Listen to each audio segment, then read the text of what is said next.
Hey, this is Danavan Hylton, enjoying another beautiful day, blessed and fortunate to be alive. We are on our way to Chicago. As you know, we're representing Middle Tennessee in all of our business endeavors, and since then we've started our business 3 years ago. We've been very fortunate to expand into new markets, both domestically and abroad, and surprisingly, planning on, actually it's already in motion, of setting up an office in the UK. And so I say all those things to say, if you know my story, things are moving forward. Been working hard and putting a lot of sweat equity in for a long time, and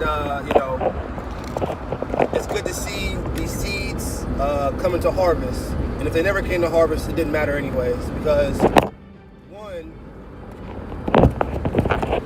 one should not do anything unless their heart is into it. And even though we all say it's about the money, which is the system that we live in, at the same time, the underlying root is it's still about your character, it's still about your integrity.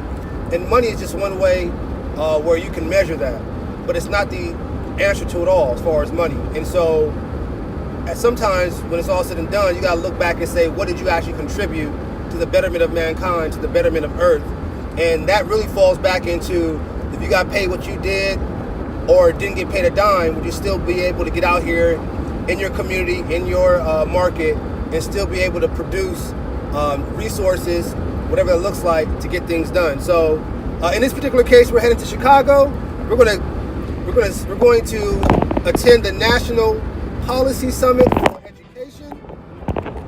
I believe the topic of discussion is educational savings accounts, and it's a really big event. I was invited down and fortunate to have the trip paid for.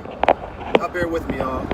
Fortunate to have the trip paid for, so we're gonna get down here, pass out some business cards, build some relationships, learn and grow, and as best we can. Enjoy the opportunity. Shout out to my wife and business partner Malika, who's not in the car with me right now. She will be heading with me to Chicago, along with our children. But with all due respect, my wife just lost her sister, her older sister, my sister-in-law, who I call my sister, but it's my sister-in-law, in a car accident a few weeks ago. We just had the service this past weekend, and with all due respect, there's still family in town, to include her father, and so that goes without saying as far as, just taking care of the home front. And so I was surprising her. She didn't know anything about the event. The hotel and everything was booked, reserved, paid for. Malik and the boys and I were all going to just roll down to Chicago, drive. I could have flew, but I wanted all of us to roll, so I was going to drive down there. And the changes wasn't even on the radar, and this was already done and confirmed. And unfortunately, we had some unfortunate events. We always celebrate the life of my sister, but because of that, I'm going to go solo. It's another reason I'm bringing this up in regards to, especially if you're a male, easier said than done. But if you're a male, as best you can. That includes me. Keep me in your prayers, y'all. If you can, to make sure you're spending quality and quantity time with your family. So if any time is possible, it's always a good idea to bring your spouse on the business trip, your children. Why? Because it's going to keep you grounded, I feel. And it's not saying that those external things, your spouse and your children, are supposed to keep you in line, but it does help. And you want to keep yourself out of environments, and because you're taking care of business, you want to move forward. And there's, with all due respect, nothing more challenging than to have to recover. But you're still going to move forward. You just got to recover. It takes a little more time.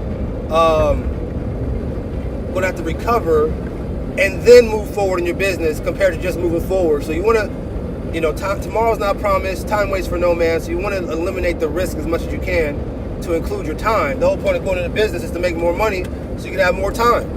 I mean, that's the greatest commodity one can have, because you can't get it back. You cannot get it back at this point with technology, at least. So we're going to roll to Chicago.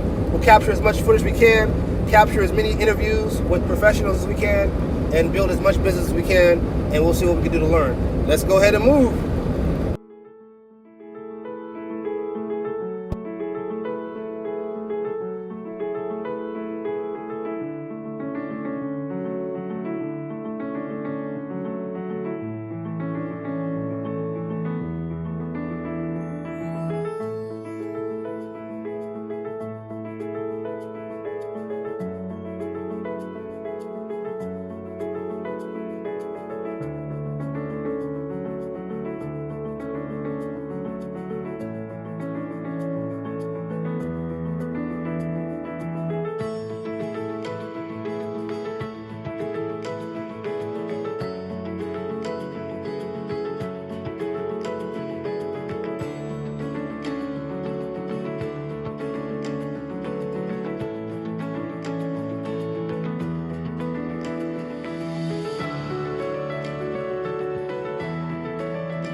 All right, guys, we finally made it.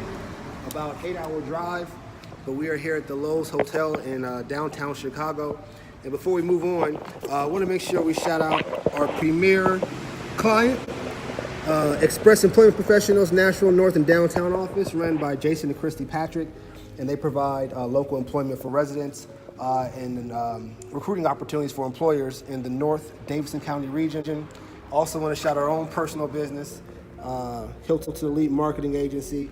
And so just food for thought when you're going out into the world as far as taking care of your business. You want to make sure you represent your brand. Indirectly, I am representing the state of Tennessee in this particular case because I want to see what the topic of conversation is going on, and I want to see how that relates to the state that I reside in. Naturally, indirectly, I'll be representing Metro Nashville as well because I want to make sure that I understand what the challenges are within our city, and ultimately representing North Nashville as always. So we're going to get in here. We don't know what to expect. The bottom line is you have to step outside your comfort zone. Make sure I lock my car. Bottom line is to step outside your comfort zone. And for me to get to this point, I had to step outside my comfort zone because this opportunity, which was given to me as a scholarship, everything paid for, was because I went to an event, built some relationships with some folks, worked consistently and communicated consistently to build a working relationship. And because I want to become educated to help increase the communications within the community I serve, here I am, paid for. So I'm gonna go ahead and check it out. I'm gonna capture as much footage as I can, get as much interviews as I can, and see what we can do. See what we can do to take the information back to Nashville. Let's do it.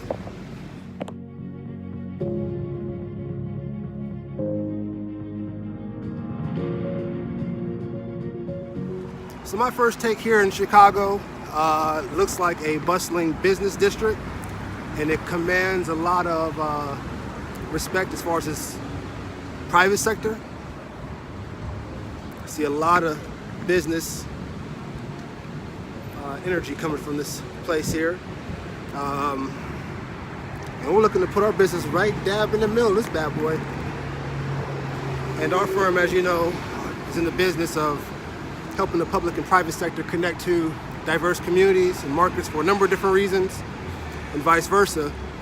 It was very important for our firm to continue to bridge the gap, the communication and relationship management gap for the public and private sector and diverse communities in the areas of business, community, and government relations. So we're here, so exciting, and we'll check it out.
So keep in mind, in the game that I play, I deal with a lot of corporations and government agencies. And so my uniform, if you will, requires that traditionally I dress in a corporate attire.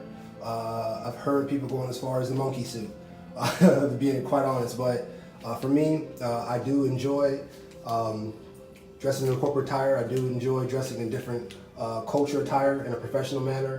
But ultimately, suits traditionally I get for 99 cents on Wednesdays and Thursdays at the Wednesdays and Sundays at the Goodwill. A lot of thrift stores, and every now and then I might order a suit online.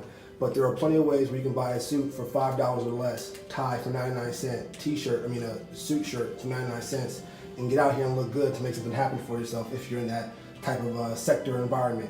Now, if you're an industrial guy or gal, hard hat, steel toes, your tool belt, that's being dressing professional. But in my game, when I'm communicating and building relationships, I got to make sure that I'm looking the part because this game goes deep. And so now we're going to get out here and make things happen. Let's do it.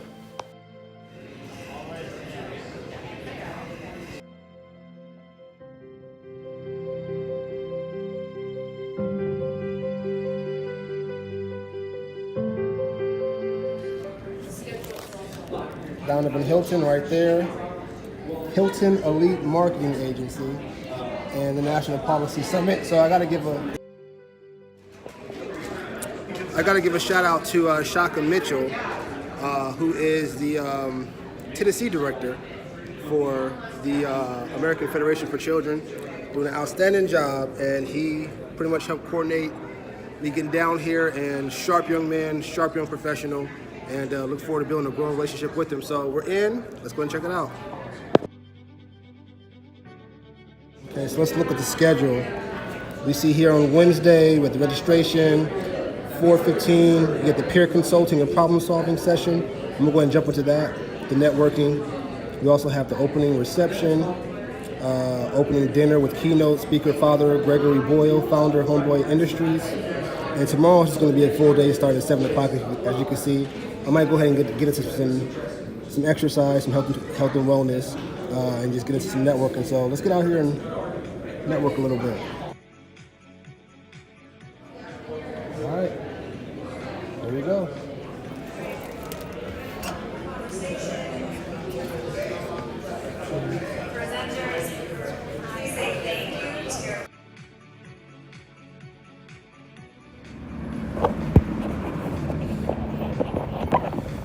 All right, so we're back. Beautiful downtown Chicago. Some of the things I've already heard when it comes to funding or grants. Some of the hot topics I've heard already: criminal justice reform, to include juvenile justice reform, school choice. How do we get people from both sectors to come together for the children? And so I'm gonna take my time out if I can, capture as much footage as I can, and talk about what I learned. What I felt grateful for as far as my trip here, and also what is the one thing I'm going to take away from me to apply moving forward. So it's beautiful downtown. Let's check it out.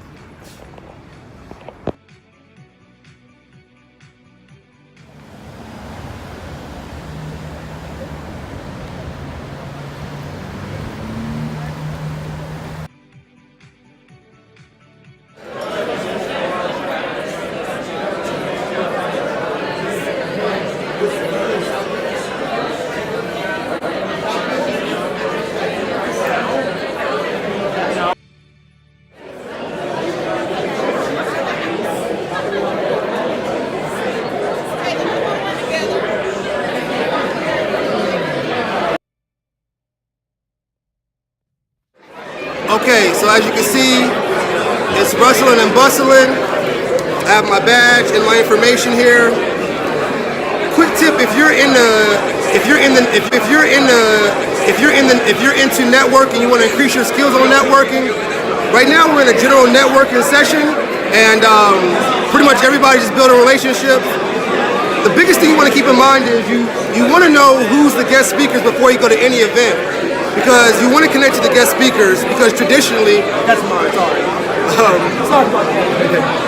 Traditionally, the guest speakers are the one that provide the highest value as far as resources, even though there are other great individuals that you can meet. So traditionally when I come to a networking event, I'm looking to connect with the guest speakers as to why I'm coming to the event, to get their information, to build a relationship. But outside of that, I'm traditionally walking around, passing on my business cards, receiving business cards, and that's all icing on the cake. So ultimately, you want to connect to the guest speakers, but also continue to work the room. Okay, so we are here, getting ready for the conference, and even though we are here at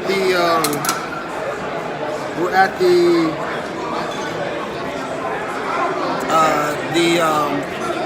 American Federation for Children National Policy Summit, as we just got here today, to learn more about the educational savings accounts. Come to find out that the Governor Bill Lee actually signed the bill today, and from my understanding, the voucher program will be implemented in Nashville and Memphis. I believe the idea is to decrease the concentration of poverty. And again, I'm just a messenger. I'm not saying it's right or wrong. I'm here to get information.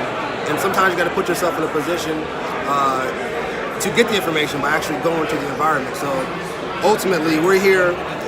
A lot of the elected officials in those counties, Davidson and Shelby County, feel that why should the pilot program be just limited to Nashville and Memphis? And I can see where they're coming from as well. And so we're going, ironically, I had no idea. I'll put a link down to where you can find out more information of the governor's signing of the bill, and we'll continue to move on. Let's do it.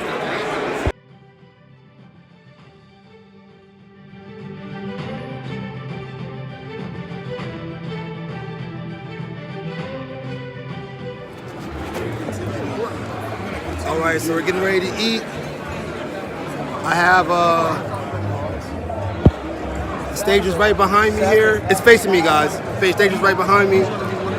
Thank you so much. So one of the tips that I have when it comes to networking, if you can, if the seats aren't reserved, come to the very front. Because when you put yourself in the front, while everybody, it's just a business tip. While everybody's in the back, they're thinking that you are someone that's a mover and shaker of these parts, and you can not only attract business from the back, but you're also going to connect with the folks in the front that traditionally sit at the front for a purpose. You'll find out a lot of people don't like to sit in the front, either in school or at church. So when you come to the front, that's where all the action is. So keep those things in mind as you're networking. Welcome to the 2019 AFC Summit. All right. I don't know what I would do without the voucher program because it's been so beneficial in my life. School choice came into my life. It definitely made an impact. Choice program helped shape who I am. It's exciting helping somebody out there that they know they can do better and they don't have to settle for this 4-year university.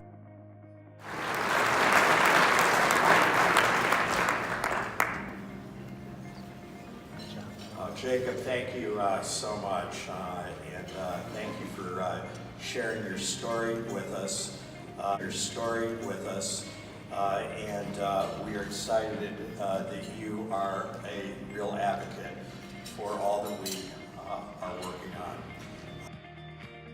It was an exciting day in the state of Tennessee today. This morning, the House passed a conference bill approving an education savings account for Tennessee for 15,000 kids in Nashville and Memphis.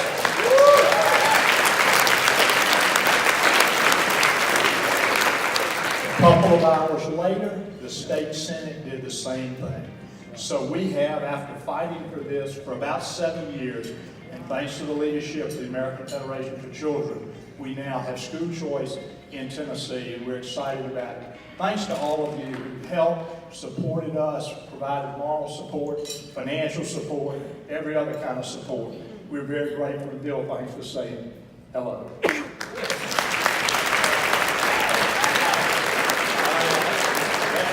As I said, that is what perseverance is all about in this work, and that we will prevail. So thanks again for being here. I hope you enjoy the summit.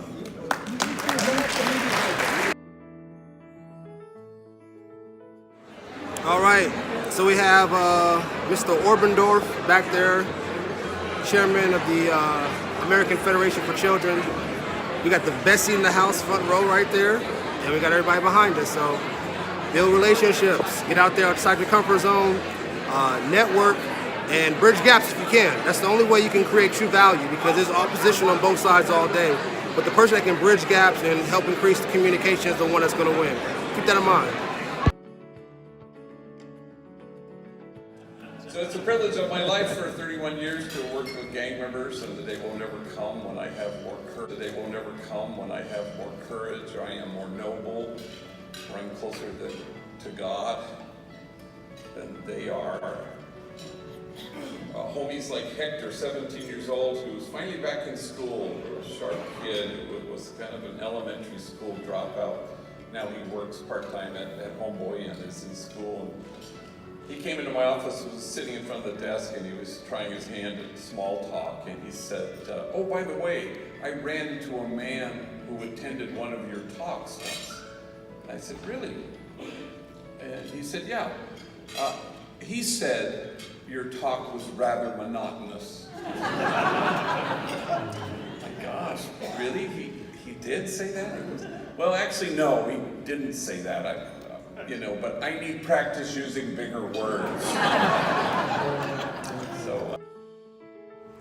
So before I shut it down for the conclusion of the first night of the National Policy Summit 2019 for the American Federation for Children, beautiful city, beautiful downtown, very electrifying, very motivating in a lot of ways. Huge shout out to Shaka for inviting me down.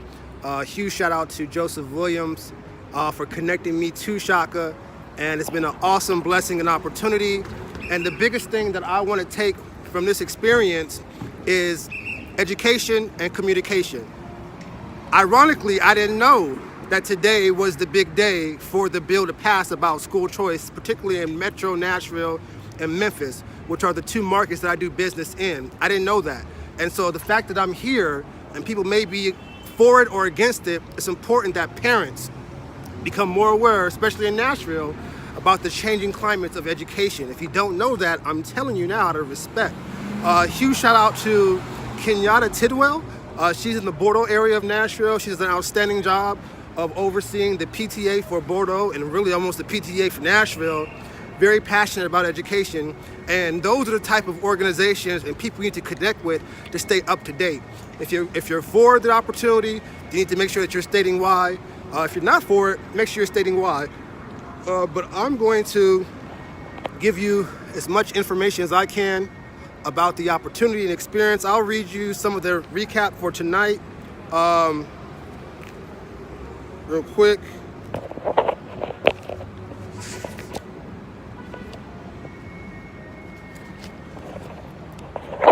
Some of the things that I connected with today was school choice, K through 12, what kind of education is truly needed for K through 12. As a workforce development expert, someone that does a great job recruiting employees for employers by increasing online applications, it's very important, like I always say, that young adults get their work skills up. So when we're talking K through 12, yes, you can go to any school, but what is the actual school teaching you? Are they preparing you with the skills that you need to graduate high school and provide yourself with a minimum middle wage class job? If the school is not providing that, regardless of where you go, you as a parent, you as a decision maker are still missing the mark. So you still got to do your research. What are the industries that are growing in America and what schools are actually providing those educational courses to include STEM, which I believe is science, technology, engineering, arts, if you will, and math. I say arts because you got to have the creativity. You just can't be a robot. You got to be able to have innovation, critical thinking skills, as it's cold out here in the Chi. Let's see, quality education, what is that exactly? When we talk about quality education, keep in mind, for some people of color, for not some people of color, for people of color, 200 years ago it was illegal to even learn how to read. So here we are now advocating and debating about school choice. So with that being said, we've come a long way because I'll say this, a African student that was attending TSU told me, I was at a community event and she said, I'm coming from Liberia or Nigeria with all due respect, and she said, keep in mind, no matter what, African Americans have the highest education of the African diaspora in the world. So we're looking to the African diaspora to be the leaders when it comes to the African diaspora, to be the leaders when it comes to education for the African diaspora. And that really hit me because America is a country that does provide, at the minimum, free public education. And a lot of countries in the world are not able to provide that. And so we have to take advantage of free public education at your public school or any school. But as a parent and a guardian, you want to make sure that you're choosing a school that provides the work skills that your child is going to need to receive at least a six-figure income. If you're going to play the game to win. Some of the illegal things that I just want to throw out there, I had a chance to connect with the chairman, Bill Orbendorf, and his whole focus is fighting for low-income communities. I know a lot of the game is about money, and that really, when he said that caught my attention, so I wanted to write that down. If you feel like that is an accurate statement or not, please leave a comment. But that's what the advocation was today. Let's see what else. Let's see. We want to take advantage. What are the advantages and disadvantages? Some of the things I thought about when I listened to everybody speak. What are the advantages and disadvantages of private schools and charter schools compared to your public school? Someone also stated competition works for the benefit of the consumer. And if you know me, I've always done videos about being producer-minded, and not only producer-minded, but producer-driven, physically providing for yourself and others as a business. And the statement said competition works for the benefit of the consumer. So I thought that was just very interesting for food for thought. Also, Miami-Dade County Superintendent is going to speak tomorrow. 70% of the students in Miami-Dade County in Florida attend schools out of their zone, and they're the leader, I believe, in the state at the minimum for math and reading. And so the superintendent is going to speak tomorrow. And another note that I took from this is this summit is not the place you go to, but the place you go from. And so for me, this was an opportunity to be able to connect with some really great people, meet some of the leadership, listen to some of the challenges, some of the perspectives to bring back to either side, because I'm in the heart of it all and I'm doing it in a professional manner to make sure that the people of the community receive the truth. And I assist in government, community, and business relations. And also Father Gregory Boyle, founder of Homeboy Industries in Los Angeles. Awesome story. And I'm, advocate of anyone looking to uplift any community, especially communities that have a lower socio-economic status. So this is Danavan Hylton. That's the end of day one. We're going to wake up in the morning. We just got in and check out the next day. Beautiful place in the Chi. Let's keep moving. Good morning. This is Danavan Hylton. It is bright and early in Hylton. It is bright and early. It's day 2 of the National Policy Summit held by the American Federation for Children. I'm running on fumes, 7-hour drive, and then spent a few hours once I got back in the hotel doing some administrative work for our business. And you gotta keep in mind when it comes to our communication and relationship management business, our sales and marketing firm, we're growing from a startup company, my wife and I, where it was 2 people, to a established company where now we're getting some regular contracts and we're able to subcontract our work to some great professionals as well. So it's a transition for us, and had some growing pains because I'm learning as I go. I did everything. My wife and I did all of our marketing communication services for our clients, the face-to-face representation, the event marketings, the digital marketing, the advertising, and all the services that we provide to get a message out. And so now we're in a position where I have to create systems to allow other people to get the job done for us. And it's growing pains because everybody has their perspective. So we're gonna get out here for day 2 and capture as much footage as we can.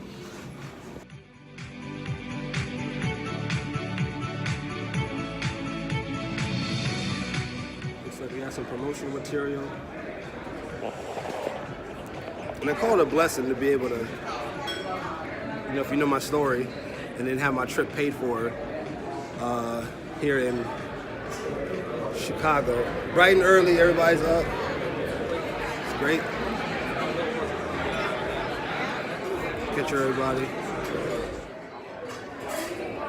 Voices for Change. Now it's a blessing because ultimately, if you know my story, looking to turn my business into a multinational corporation and serve as a multinational corporation and serve as a senior advisor to world leaders. It's a goal that I'm looking to do. And hey, good morning. And these are the little things that put me in a position to do so. And made some really great contacts. Back out in the Chi, bright and early.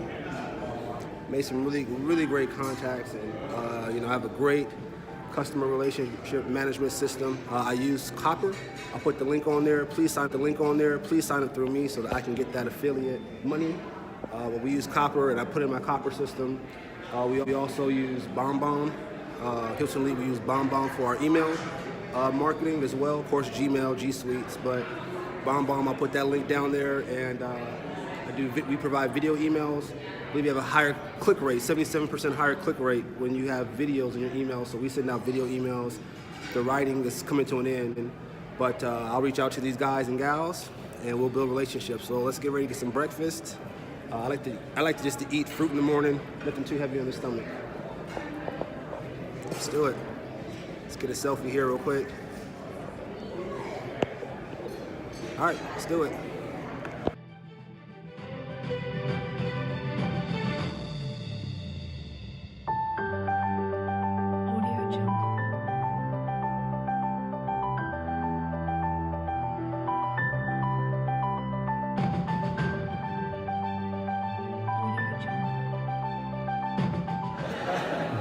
Federal government, it's been years, many years after Little Rock 9, but the federal government said we have to continue to desegregate schools, so we're gonna pick kids like kids to go to Central.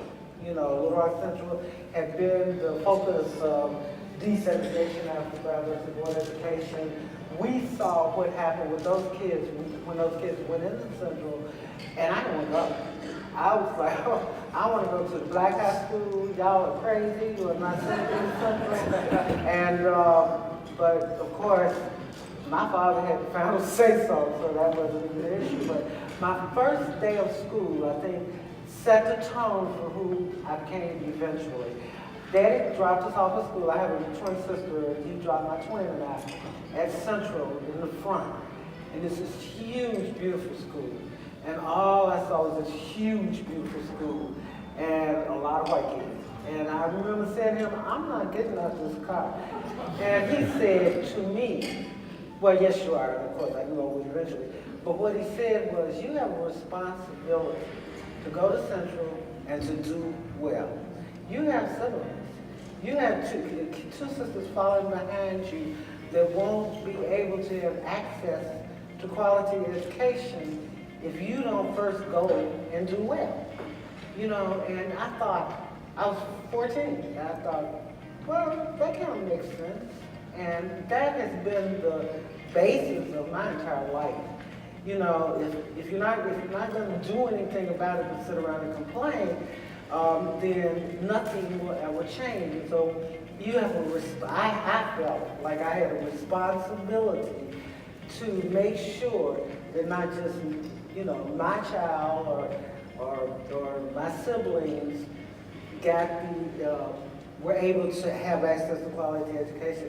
And I never thought about it that way until I got involved in school choice. You know, what they had said to me always resonated with my life, but I never thought about the fact that that was the beginning. That was when it started for me. So I was destined to fight for kids. Wow, wow.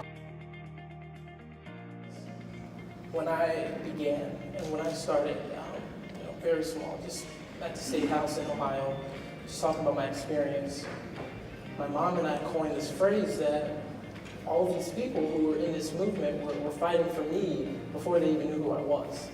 And this is some, you know, some years ago. And so you briefly touched on strong, be patient, you know, speak up, use your voice. You know, my whole mantra over the years has been use your voice. Use it intelligently, use it informatively, but use it. And, but be strong. I think this was the hardest thing I've ever done in my life. You know, I was fairly young. And nobody told me how hard it was going to be. I thought I was just going to walk in there and say my piece and my child was going to be okay. And when it didn't happen that way, and I had to go back and speak again, and it still wasn't okay, and I had to speak again, and it still wasn't okay, I had to stay strong, stay righteous, stay strong, and stay true. And y'all are the same. You have a lot of wonderful people around you. Is that for this movement? My name is Greg Brock, and I serve as the CEO for the American Federation for Children. I've been involved in this educational choice effort for the past 20 years, and as I'm sure you're well aware, one of the most daunting challenges that we've had to overcome is the obstruction of the forces within the education establishment who are seeking to preserve their grip on the levers of power for the system that they control. A few years ago, those is amazing. So why don't you just give us an overview of your book? Well, there's one giant, and I follow him, and that's who allowed us to fight this Goliath.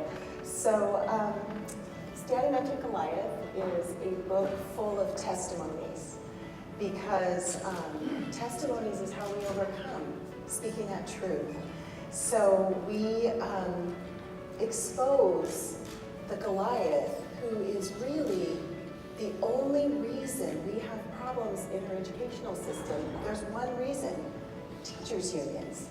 And so they are that Goliath, and they remind me of Goliath because they are bullies.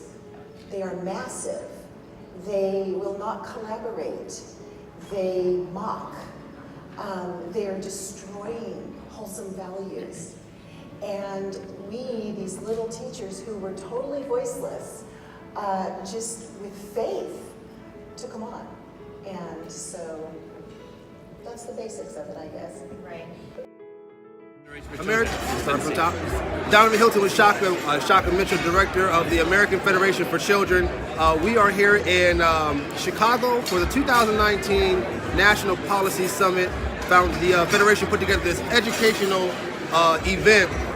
Shaka, if you don't mind, we've connected before. I put some links on here of our past conversations. If you don't mind, what is going on today, and why is it important for residents of Tennessee, particularly Nashville and Memphis, to be aware of what's going on? Yeah, so what we're doing here, and you can see it all going on behind us, we've got a few hundred people from around the country talking about parent choice and really how to get kids, especially kids in underserved communities, the education that meets their needs. And so that's going to look different in different cities, it's going to look different in different states. So we're trying to learn from one another, see what's working, kind of benefit from some positive energy in the room. Really important now because, as of yesterday, Tennessee has the newest parent choice program in the country. Wow. So that's for kids in Nashville and Memphis to be able to take advantage of education savings accounts to find a school that fits them. I see. And this could be a question that's way advanced, but now that has passed, that bill, what should Memphis and Nashville residents start to think about as far as education moving forward? Yeah, I think the things that parents in Nashville and Memphis should start to think is really just take a look at the school that your kid attends.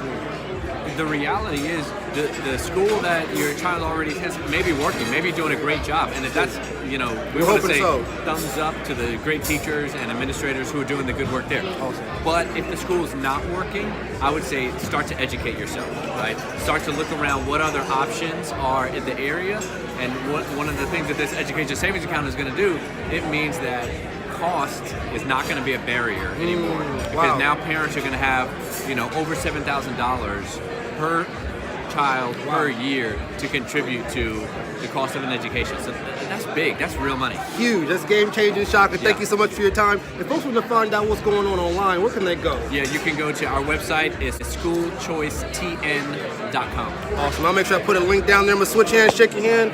Congratulations for all your hard work. You're young professionals, inspiring for all of us to see. Thank you. You're welcome. All right. Bye. All right, so we're getting ready for lunch. Again, as best you can, you want to make sure you get to the front. Getting ready for the lunch program.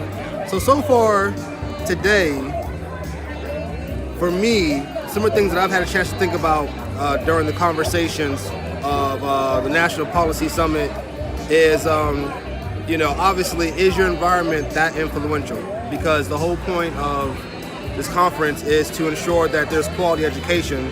And so some say that the environment to receive quality education is not there for everyone. And so one of the biggest things that I hear is a quality educational environment. And so how influential is an environment, not only for education, but also to live in, to grow up in? Obviously for a quality educational environment, that means you may have to have a different curriculum or different leadership. How far does that go? Let's see, some of the things that caught my attention. Heard a lot about unions as well. That's a new one for me, but got to look deeper into unions and their leadership and how there can be a win-win for the children on that as well. Collective bargaining is another keywords that I've heard. as well. So later on today, we're going to focus on, if you can see here, we're going to focus on media and messaging, as well as getting some perspectives from the Democratic legislators, as well as getting real about grassroots and parent advocacy. So a lot of good information, a lot of food for thought, and we'll continue going with the day. It's just as exciting. We're going to take the top advocates and candidates from the Voices for Choice through a leadership development and training program for 9 full months. As college students and recent graduates, they'll hear from the experts inside and outside of our movement on topics like grassroots engagement, communications and media, and policy. They'll attend events, conferences, and legislative debates all across the country. They'll design and execute their own grassroots plans, and ultimately, we hope they will consider continuing on as voices and leaders in the education reform movement as advocates, and maybe even work for some of you in this room so that we can build a pipeline of powerful voices for our cause. We call this the Future Leaders Fellowship Program, and I'm proud to introduce our inaugural class.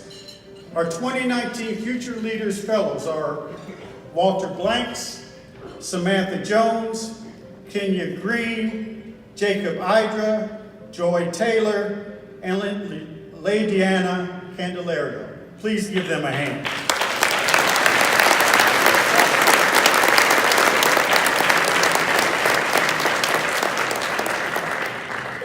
I know that these alumni of School Choice will become nonprofit leaders, CEOs, future secretaries of education, legislators, governors, and maybe even presidents someday. But when they are president, they will celebrate their school choice experience. Thank you all very much. Enjoy your lunch.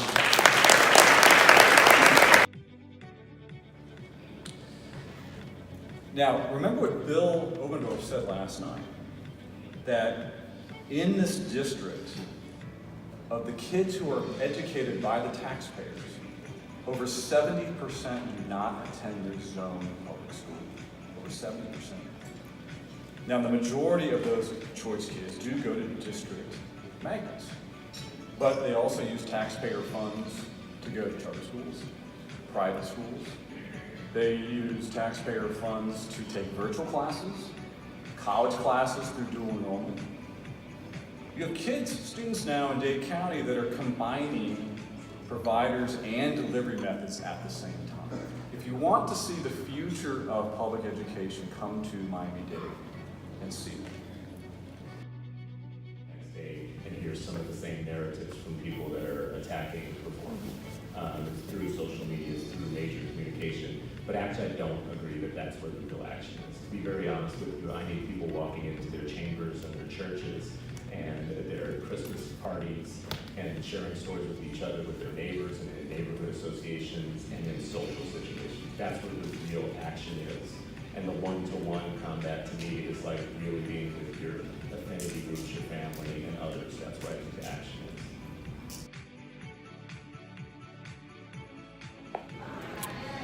All right, so it's been a long conference. We're about 75% of the way done. And we just finished a seminar, if you will, talking about media and messaging, winning strategies, proven tactics, and empowering voices for freedom in education. I thought that was a very interesting conversation. Ultimately, like I went to the last conference last year in Oakland, was criminal justice reform. This conversation at this particular conference is about education reform. And so some of the things that caught my attention, let's see if I can find some.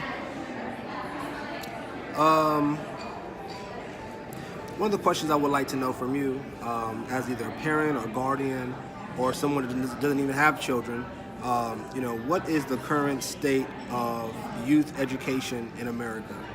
What are some of the challenges, what are some of the successes, and what are some of the things that we as a country as a whole need to think about when it comes to today's trends of education and technology and how that applies to our youth. Also, if you get a chance, please visit www.schoolchoicemythbusters.org, I believe. There's also a lot of, obviously, myths. Supposedly, I haven't seen it yet. I'm writing down notes that I received that tackle some of the concerns about school choice.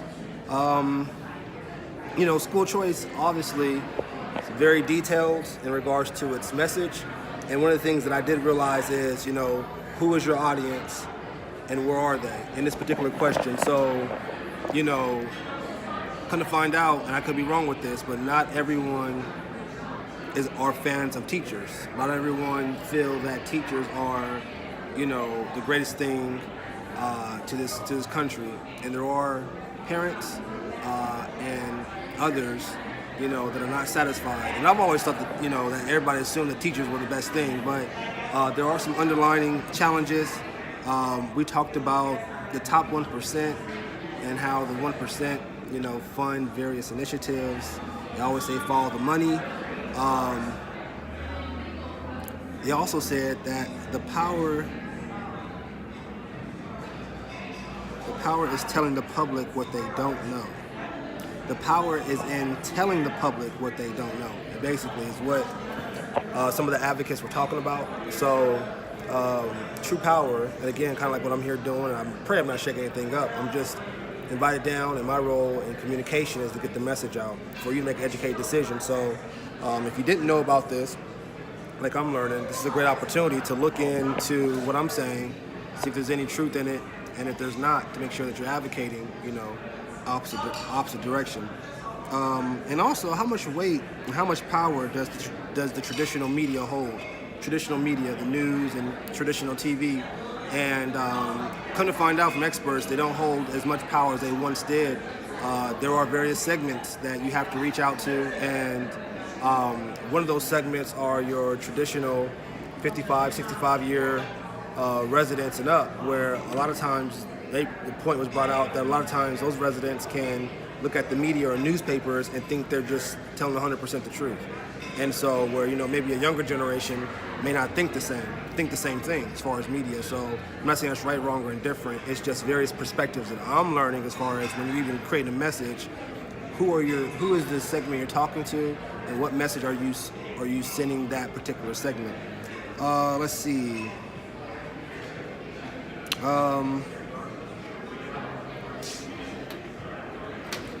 There's also a lot of, from what I can see, a lot of challenges between advocates of full educational choice, and partial educational choice. And I see that there's a lot of challenges that need to be wrinkled out with those two segments. First of all, as I'm here just being a fly on the wall, some people say either you're totally free or not. You can't be partial education compared to full education. Again, I'm just giving you the information. Some of the advice that I've taken so far from this particular workshop when it came to media and messaging, winning strategies, power tactics, and empowering voices for freedom and education was get out, promote, and elevate the message to the people that are the most affected and benefit from the initiative. My community is predominantly African American. So my question is, as I'm new to this whole thing, how beneficial is choice education to my community that I serve? And I do serve this Hispanic community, the New American community, but, I traditionally reside in a more African American community. So, how are the people in the community that I serve most affected by the current educational system, and is there a benefit in school choice? I don't have the answer to that question. I'm just giving you the information. You want to make sure, I was told also to keep the message, talk to everybody, I was there, just took notes. Keep the message simple and continue to repeat the message. Stay true to your goal and your vision and know your audience consistently. Where can you find common ground and advance the positive message around that when it comes to your opposition? Where can you find positive ground and advance your message around that?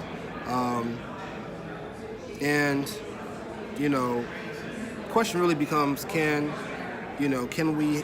America's children really have quality education? And I feel the education has consistently risen. Like I said, at one point there were certain individuals in this country that you received the death penalty when you were caught reading or teaching someone to read. So now we're at a point where our traditional education system is foundated.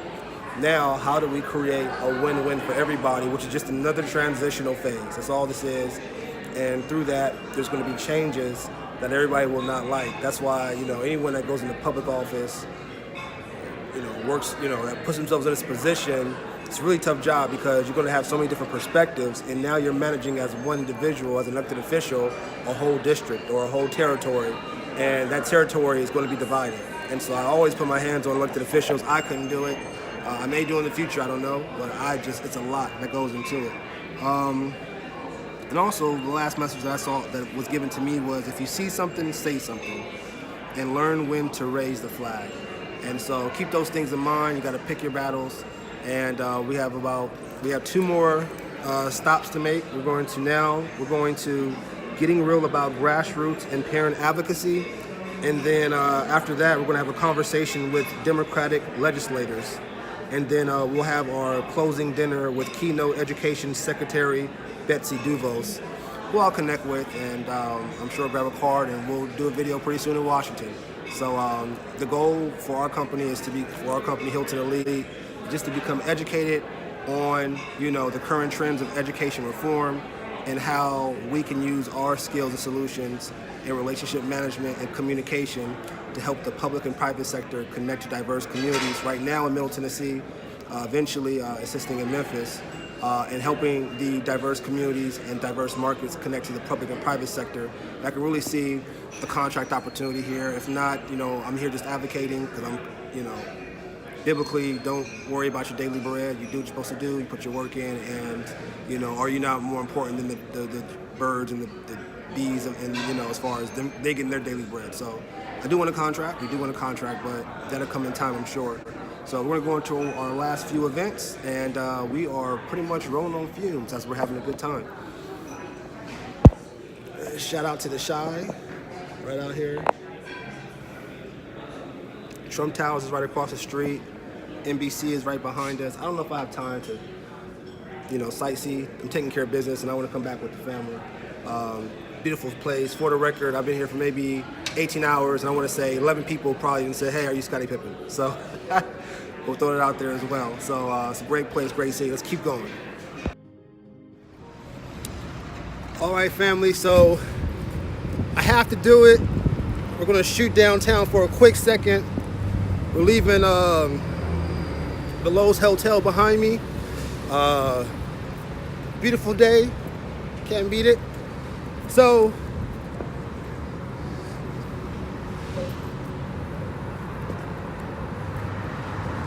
right across the street, we have NBC, which is cool. Beautiful view. Just a beautiful, beautiful place. I'm looking for Trump Towers. Just a great, bustling city. Beautiful place. I love the energy. I'm not sure what the rules are in jaywalking out here, but we're going to jaywalk real quick. Supposedly we're shooting over the Trump Towers real quick. Huge fan. Since I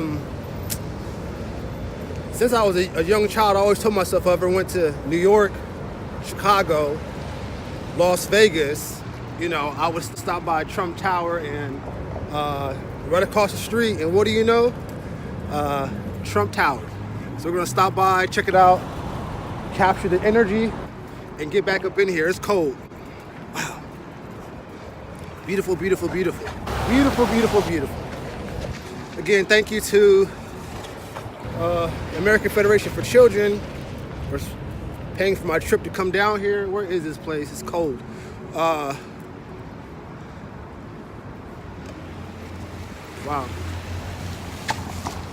Let's keep looking. And I could tell just on a beautiful day, just on GP, look at that. So Nashville, we have a river, and I can really see the river, being something of this nature. This is such a huge scale city, third largest city in America, I believe. We're shooting over here, Trump Towers. We're gonna swing through real quick, see what kind of business we can rustle up. But this is such a huge scale. Now I come from Los Angeles, Southern California, so this is not surprising, but at the same time, I think this is larger than Los Angeles. And I'm looking at, for Nashville and our downtown, our urban core development districts, and looking at the streets, I'm noticing each lane you may have 3 lanes going per direction. I don't know if we have the infrastructure that can fit all this. Obviously it's a different bird, but I think we can come close. But this is huge. Beautiful, beautiful, beautiful. Beautiful city. All right, so I'm gonna go ahead and put this down. When we get to Trump Towers, we'll turn this thing back on. It's freezing.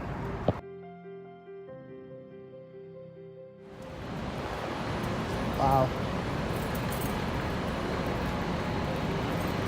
Wow, wow, wow. Challenging everybody. Step your mind up. Step your mind up. This world is going. This world is moving. And it's waiting for you, waiting for me to contribute our part. Let's do it. So, one thing that I do notice from everybody walking is everyone is respectful of the street lights and the law, the street lights and the law, and no jaywalking and all that. So I think that's pretty cool, because this city here, you got to be on the same page as far as respecting, the walkability around here. It's a serious business. It's beautiful. Check that out. So I really claim into existence soon, opening up an office here for this region of the U.S. One of these offices here. We got one in Nashville, opening one in the UK. I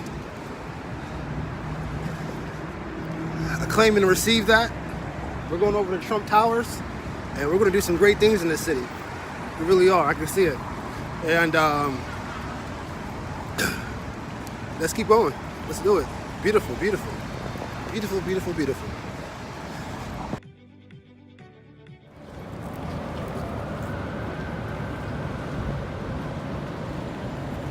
Heading over to the Trump Tower now.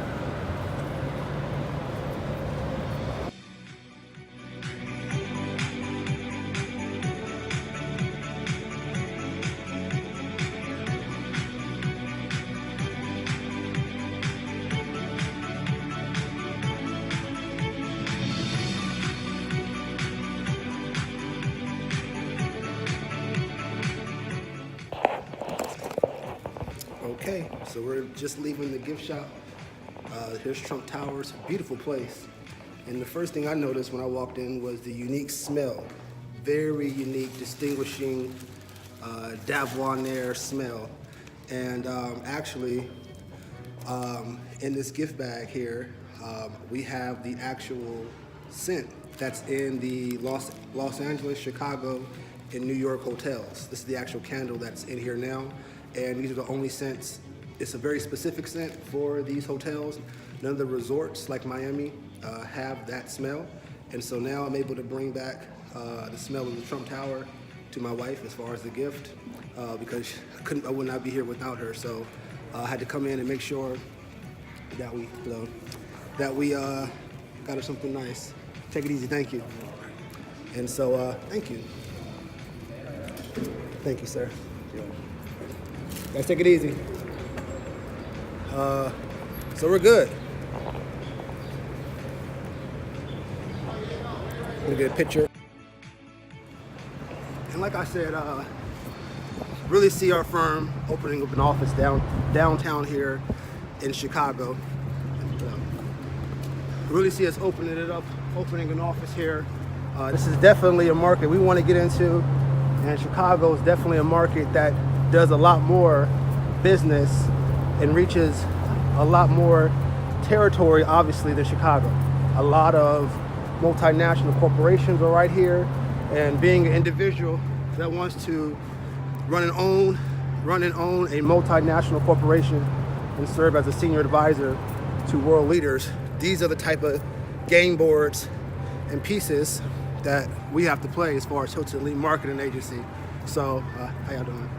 And so it's very inspiring to come down here. Had to get something for my girl, partner in crime, and we're gonna head back to the hotel. Beautiful place. As you can see, they have some office space for lease here, so I'm already claiming it. We're gonna move. As you can see, we already spoken to existence, so right there, we're claiming it. We're gonna get a spot here. We're gonna open up and be, if not the, one of the largest leaders when it comes to sales and marketing and connecting the diverse community to the public and private sector and vice versa worldwide for a number of different reasons, to include workforce development, business development, urban core development, and international business development. So these are the games that need to be played. And there's NBC down there. Wow, pretty cool. It's freezing though, so let's get back to the hotel.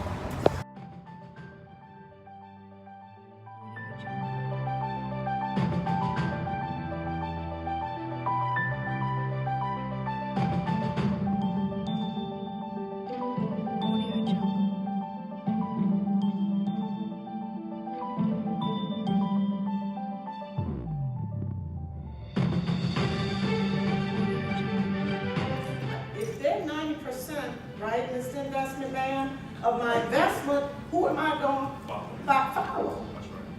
Right? So the first thing is, if we want to have diverse people in the legislature, when I was in 2000, I don't know what year it was, I decided that when I looked across the room and I saw that the only people in that Senate, in those Senate chambers, were either rich white men or old retired people, right? There were no young people, very few. There were very few working class. I was very blessed that the bank that I worked for paid me my full salary and the entire time. So I had the opportunity to work and to be there, right? But half of my colleagues are people who would have wanted to be African American, smart people, people who would support this issue. They can't afford to. And so that is one real thing that we just don't talk about. Now, for me, because of my business background, I was again blessed. I had a diverse campaign, call firm. I had mostly business and industry because I believe in creating environments for business so that my constituents could have a job, all right? And so I think money is a big issue, and we need to think through that when we're talking about why aren't they helping or why aren't they voting for this. I've heard that if I do this, I'm not gonna get reelected. My constituents are not gonna elect me. Well, that's just not the case, as we can see, because once our constituents understand why we are doing what we're doing and why we are voting the way we're voting, right, then they're going to support us because it's all about them. I've had colleagues when when I go back into my district and I hold meetings and I just let folk know why I voted the way I voted. Or why I take a position on a certain thing, especially reform. I've had constituents from other representatives in senators' districts to call me. How do I get one of them scholarships? Give me your name. I'm gonna connect you with your state rep. Or I'm gonna connect you with your senator, and you ask him, how do you get a scholarship? And so, but in order to reach those people, they have to have resources. So we have to think about that in this movement. If we're gonna have a diverse legislature that does care, because I think at the end of the day, most of our colleagues want the same thing we want. They don't want to have bad schools. They don't want their constituencies to be in poor performing schools. And so I think that's, that's another issue that we have to deal with because I think that is the driving issue, money, and their ability to either get elected or get reelected. Yeah. I voted, what's the result, and make sure that they're educated, because no matter how much money, and I've been opposed 3 times out of my 4 times that I have run. And one time it was 2 former representatives because of redistricting, so the union I know had something to do with it, to put both of them. So you have 3 signs in the communities all saying re-elect. And so they're like, Representative, how can they have re-elect? I said, hey, it's a political thing. But knowing that, and and also getting the support of those organizations like AFC and some of the others, but I know still, when you start talking about union and all of the forces, they have the phone bank, they have people going out in the community, knocking on doors, they're sending out mailers, and this is what was hitting me all at one time. And but because I'm always active, even when I'm not in session, most of the people say, oh no, all that stuff that they saying, it could be all true because she's always constantly communicating with us. Then I do a lot of community events in my district as well. So a combination of those things is kind of kept me to be able to survive, all of this time. But it is a challenge. That is.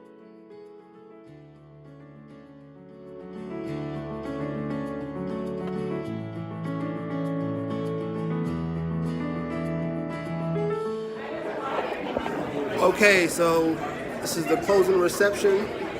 Things are coming to an end. Just left a very interesting, I feel, controversial conversation, especially when it comes to African American Democratic legislators and their perspective on school choice. Again, I'm learning this whole process, but there were some Democratic legislators up there giving their perspective.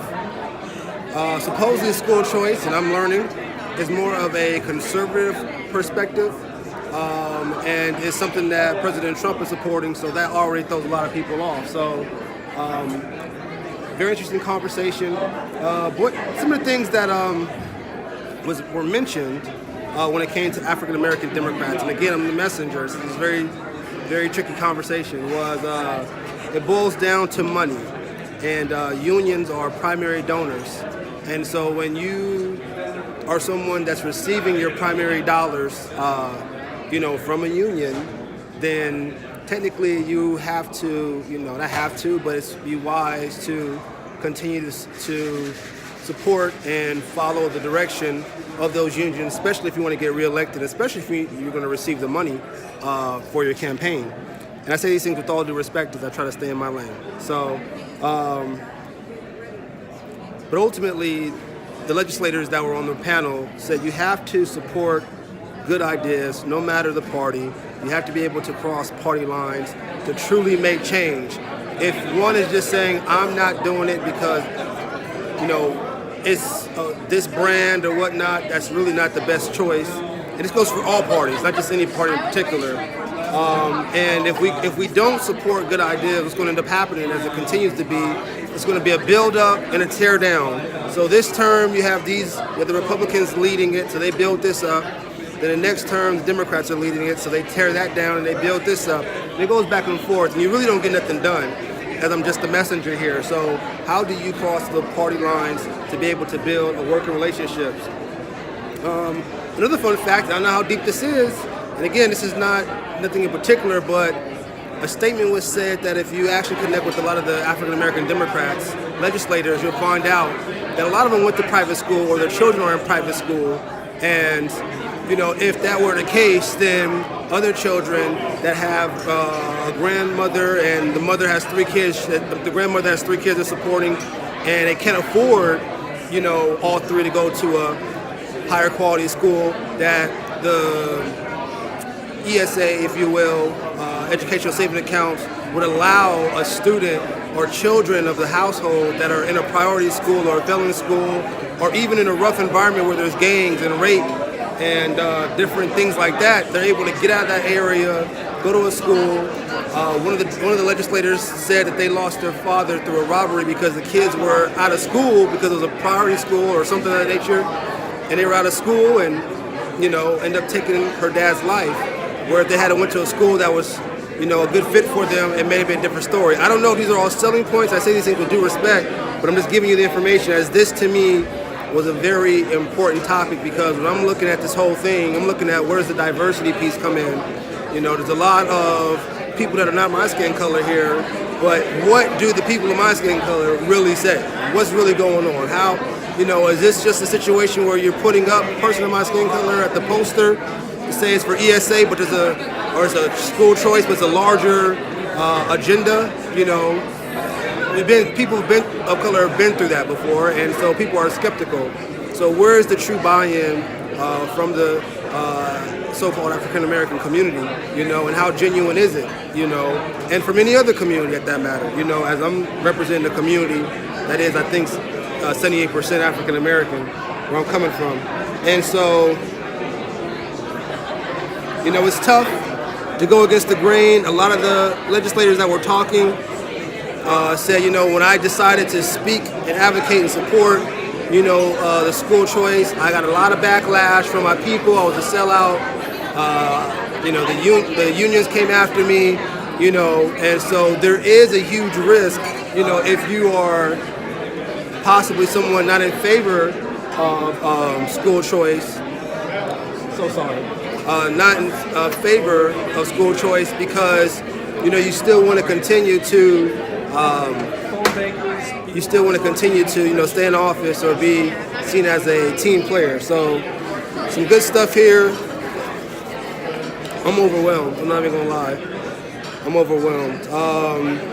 Come to find out, if I'm building relationships, there are legislators from the city, state, and federal level from all over the country here. We have educational professionals. We have educational advocates here.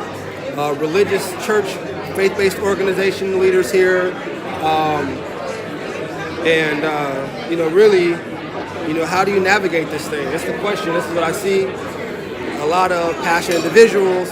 Can we come together and find a solution for the children? Because again, with all due respect, as we go through this great country, this country is looking to push able-bodied individuals to get to work.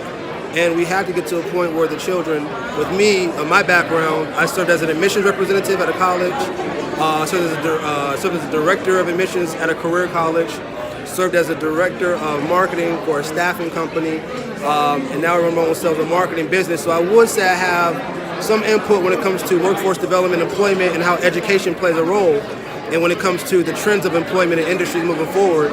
So I would say, as there's not going to be as much assistance from the government and more able-bodied workers, we have to have a school system that's able to prepare the students for the higher skilled positions that are coming in this country, because keep in mind, technology is growing, and most of the lower skilled, lower wage positions are going to be taken over by technology.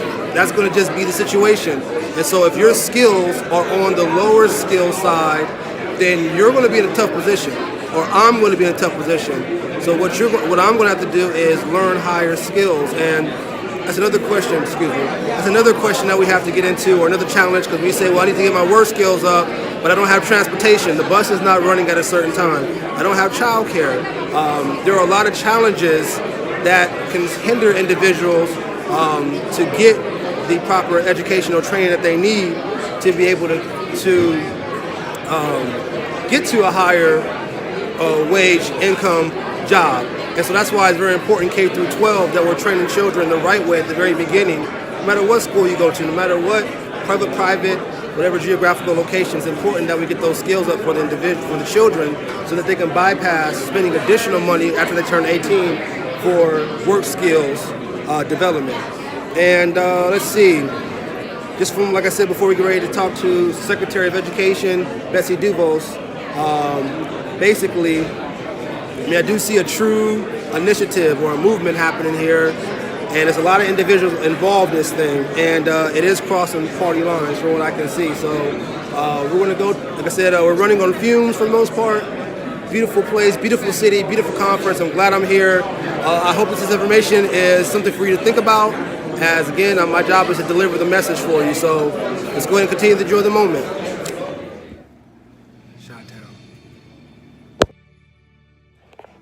right, so we are heading to the dinner, and that is it.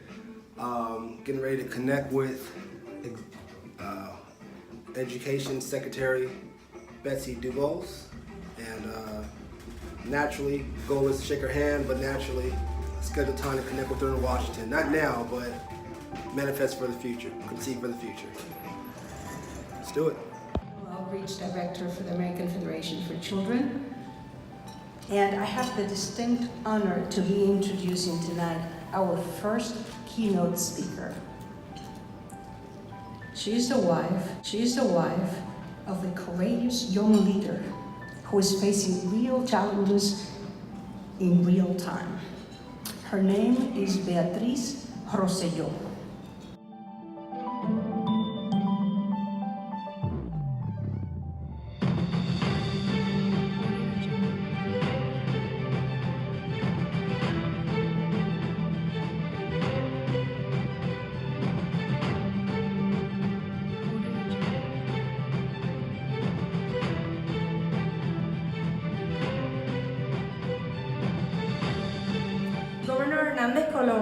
Was a man with a firm convictions, but with respect towards others, he defended them. I extend our deepest sympathy to his family.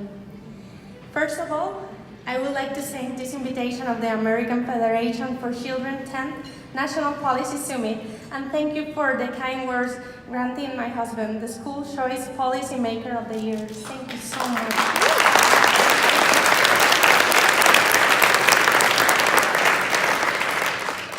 I humbly stand before you to receive this recognition that you are giving our people, because this is for our people and for the hard work regarding our public education system in Puerto Rico. So on behalf of Ricardo, I would like to thank the American Federation for Children Board and Directors for this award, for all the outstanding work you are doing to bring children choice and better education. I will also like to thank the Secretary Betsy DuBose for your continuously support for the education system in Puerto Rico. You have been helpful friends to build a strong education for the future of our children. As you all know, Hurricane Maria destroyed our infrastructure and many of our schools. It's the saddest day for our people on September 20th of 2017. Obviously, at that moment, the reconstruction of our schools and the need of our students was the priority, but still today is our priority. That's why the vision and the mission that we have ahead with our students, the main reason of our reform and the implementation of the public policy as a north. That's our north, because that's the future of Puerto Rico. We are talking about 300,019 students in our education public system who need the transformation and recuperation progress as its best. Also, Puerto Rican Department of Education is the largest employer of our island, and our educators are our biggest assets. And as a result of our teachers have been promised with a very expensive and specific reform package, with a pay raise after 10 years, with career ladders opportunities, and no job loss, among other considerations. But the main actors of our students, from who we have eliminated unnecessary spending to better allocate resources. We have established regional education offices, expanded education opportunities, and also improved partnerships with charter schools. And that's why in 2018, we enacted Puerto Rico's first school choice program that we will be launching in 2019 and 2020.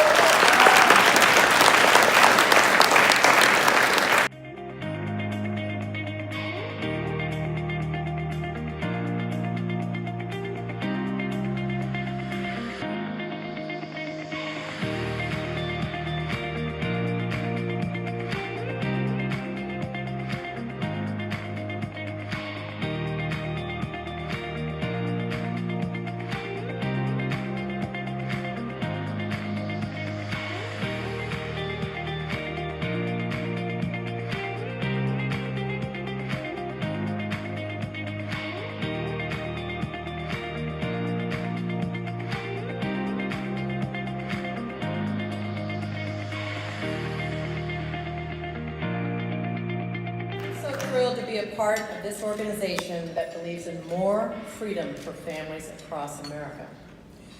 We're so happy to have you here in Chicago for our 10th annual National Policy Summit. You could say it's our 10th inning, but don't take that to mean that we're anywhere near the end of our work. On the contrary, we're going to continue to push for bold expansions to help the millions of families across this country who have been denied access to the education of their children.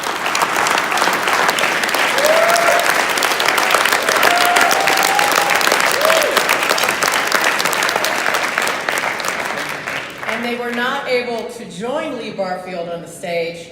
Shaka, Jan, and Gillum, tremendous work getting the new education savings account passed.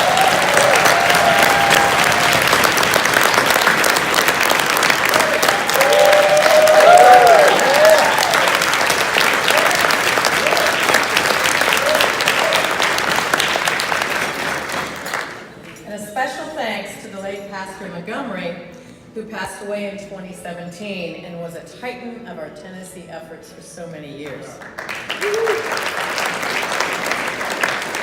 And I absolutely want to thank John Kirtley. By the way, what a great job did you do at lunch today? Oh my God!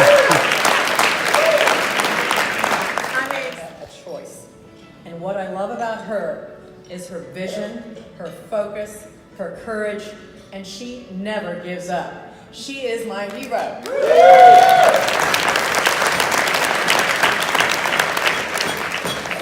Tonight we're going to have a conversation with Secretary DeVos, led by a teacher. Her name is Kate Hardiman, and she's a teacher right here in Chicago. She writes regularly for the Washington Examiner on education issues, and will also get her master's in education at Notre Dame in June, and will be attending Georgetown Law School's evening program. I don't know when she sleeps. So let's give a warm welcome to Kate Hardiman and our 11th Secretary of Education, Betsy DeVos.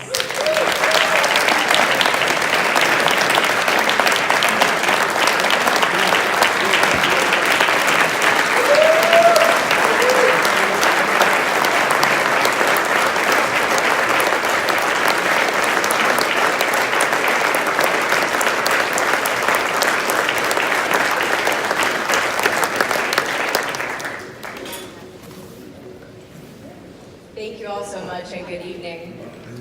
I'm so humbled to be on this stage tonight, and also just to recognize the combined wisdom in this room. I'm very new to this movement, but it truly is my passion, and I know that so many of you have devoted your entire careers to it. So I would like to give you all a round of applause, and also for Secretary DeVos for her 30 years of work.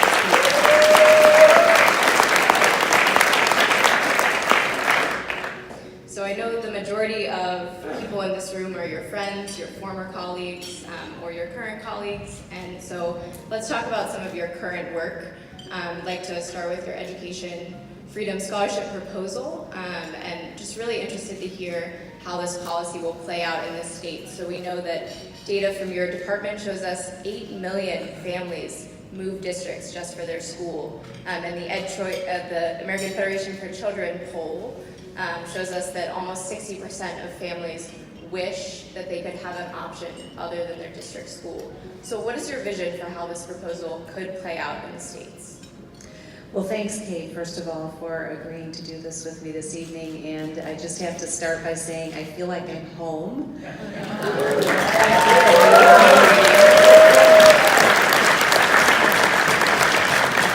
Some of you know that I was not technically able to really interact with most of my long-term friends and associates for 2 years. It was a long time. So I feel especially happy and thankful to be here this evening and to be able to spend this time with you. And especially excited to be talking prospectively and on the side of moving forward on things that we can accomplish at the federal level with the Education Freedom Scholarships proposal, which I know that for most of you probably attended the session with Jim Blue and Mackenzie Snow talking about the details of the proposal.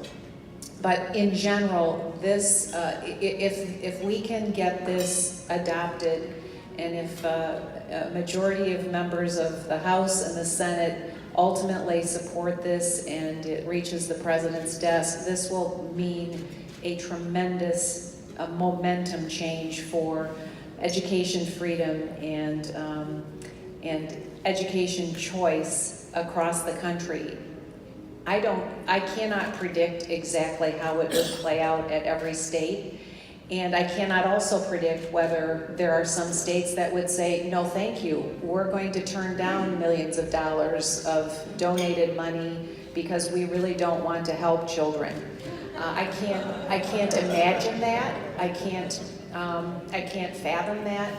And so I really have a lot of optimism that the more we are able to do really one-on-one diplomacy with those who will ultimately have to make a decision to cast a vote in favor of helping kids get better educations, that we're going to be able to help paint pictures that will show them why this is so important for the kids in their states that they represent.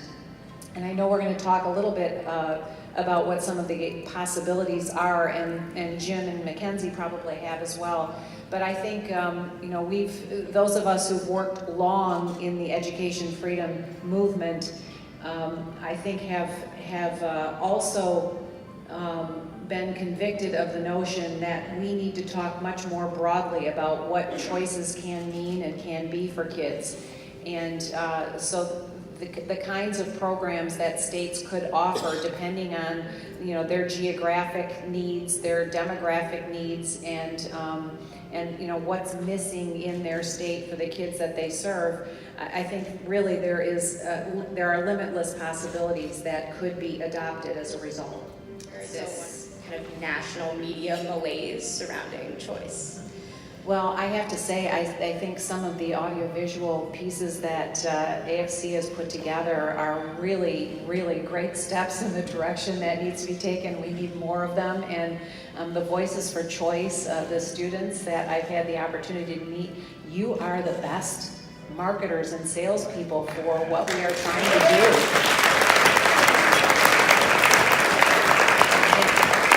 And I applaud AFC for really embracing this and doing it in a really professional and well-done way. And I was also thrilled to meet some folks here who are working on really grassroots parental organizations.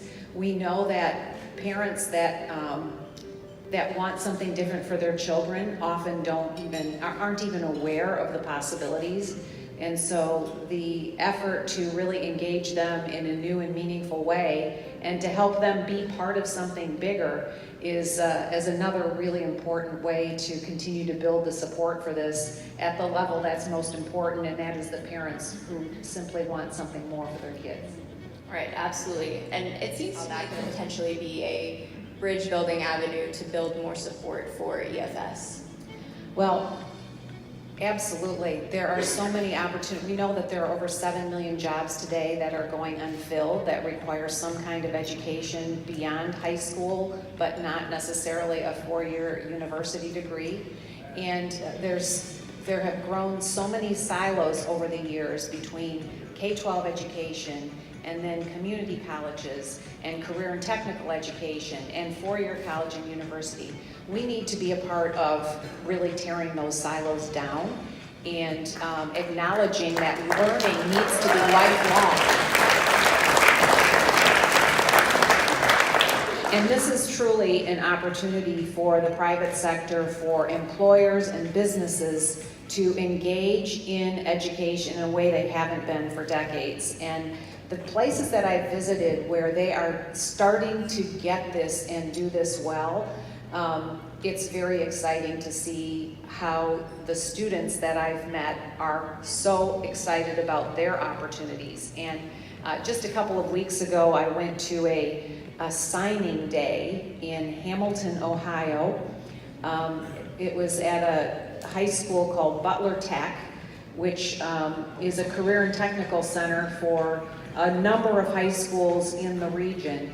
And this school has existed for 40 years. They were well ahead of all of this career and technical education discussion, but the leadership there noted how important it was and is to support and acknowledge the significance of the achievements that these students have made. So they're graduating high school.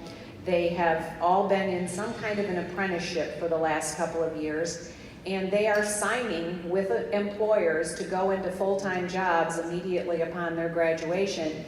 But they have a signing day, much like athletes do when they sign to go to some, four-year college.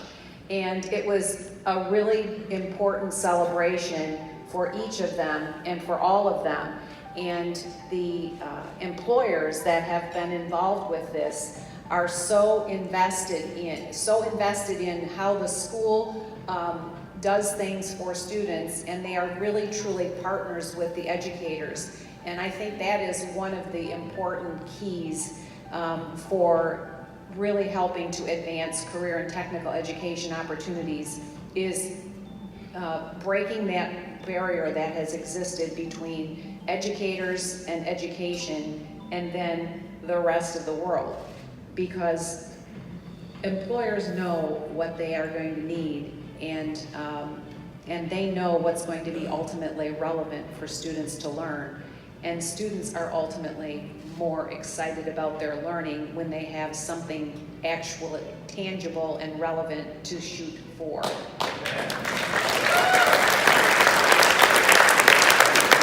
I could just add on to that. So one of the things that we have encouraged those who are considering supporting the Education Freedom Scholarships Initiative to think broadly about is, if a state has, is a more sparsely populated rural state, and they have some specific needs to really boost up opportunities in career and technical education and or apprenticeships. These are really significant areas that they can begin to think about adding educational choices to a menu. And so we don't want anyone to think very narrowly about education choice as being defined as the media always wants to define it, as vouchers. Vouchers. We need to have people think much more broadly, because there's so many different ways that kids' educational needs can and should be met, many of which haven't even been considered. And you're involved in an entrepreneurship program to introduce kids to starting and building businesses. We need a whole lot more of that in the middle school and high school level, and that's a great opportunity and area to be explored and advanced as well. Right, it's actually a national program, so if anyone's involved with schools, it's called NFTE or NIFTY, and it really gets kids invested in pitching and planning their own business plan. So I've just seen them, as you said, they really take ownership of it because it's something tangible, and they can recognize how important it is for their future. So just piggybacking off of your apprenticeship comment, what have you learned from other nations that really do professional apprenticeships well and expand it to include all types of students, not just those who are not college ready, as we often think of it in the US incorrectly? I visited Switzerland the summer before last, and or maybe it was last summer, I don't know the time. But I think the Swiss model for apprenticeship is one that we have to pay a lot more attention to and learn a lot more about. Almost 70% of their high school students are working in some kind of an apprenticeship. And when we think of apprenticeships, I think we traditionally think of more maybe the construction trades, or we have a much more limited view of what apprenticeships are or could be. But I cite the fact that the CEO of UBS, one of the largest banks in the world, started as an apprentice in a bank. And this is just very normal in Switzerland. Why shouldn't that be normal here? I was talking to Lee Barfield at the table here about why shouldn't lawyers be able to start as apprentices in high school and cut out a bunch of years of formal education by learning alongside the best of the best? And why shouldn't doctors have the opportunity to apprentice earlier on?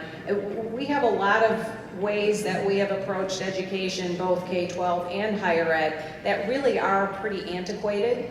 And so introducing a lot more freedom into the K-12 system can ultimately push along a lot more creativity and change and innovation and bring education writ large into the 21st century.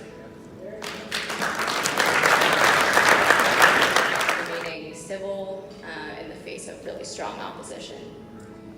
Well, I have to say that I have definitely felt supported by so many people who are encouraging, and they'll, people that I don't know will come up to me and just say a word of encouragement, or they'll tell me that they've been praying for me regularly, and I can't tell you how much that means to me and how much that bolsters me.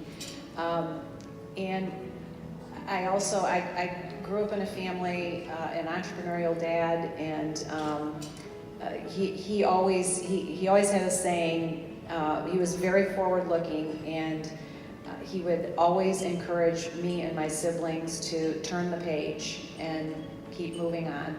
And if something, unpleasant happened or you were thwarted in some way, he was always, well, just turn the page, start the next chapter, turn the page, and turn the page comes back to me quite regularly.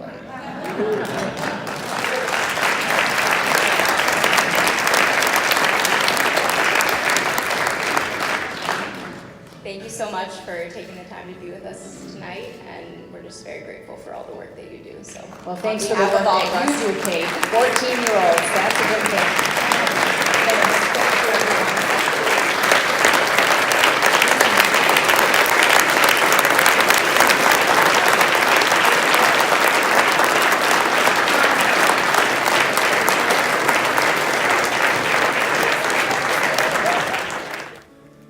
All right, guys, that is it. We are back at the hotel room. That is the conclusion of the National Policy Summit. Very educational, very inspiring. Met a lot of great people, and I'm grateful for the experience and the memories. So I hope this information serves you well, and that ultimately at the end of the day, a win-win solution can commence, because ultimately it's about the maximization of the country and the residents within the country, and as best as possible, a working relationship with all outside of the country. And so hope this information reaches you well. Again, share, leave comments, leave your thoughts, and with all due respect, let's all try to stay as professional as possible. As I wish you all all the best in your personal life, in your career. I'll put a link down here. Please click on our Cash App. We are a self-sustaining business, my wife and I, growing from a startup to a established business, and we need all dollars to make sure we can continue to do this full time. So click the link, donate whatever you felt this message was worth. Thank you so much. We're running on grace here, and peace and blessings to you all. Peace and prosperity to you all soon. Peace.